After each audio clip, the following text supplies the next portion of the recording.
Gagawaan ko ngayon ng aking anak ng baked sushi na kanyang paborito. So, eto, nag-load na tayo ng salmon. Shred. Gamit lang ang dalawang tinidor.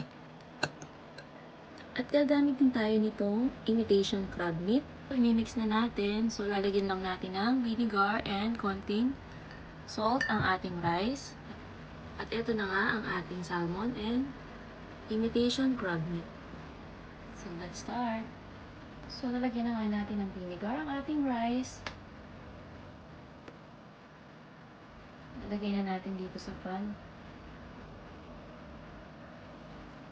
Lagay na rin natin sa ibabaw ang inihaw natin na salmon.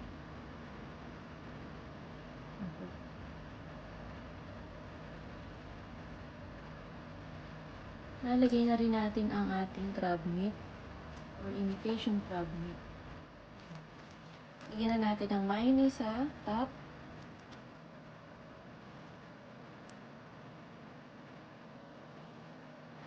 Ilagyan lang natin ang shredded cheese sa ibabaw. At lalagyan naman natin ng dinurog na nori. Lalagyan na natin ang mayonnaise sa ibabaw, shredded cheese, at ang dinurog nating nori. So, ready na natin siyang i-bake. Ayan, at na-bake na nga natin. So, ito na ang ating simple baked sushi by Kikai Sandy in Japan. Ito na ang ating baked sushi.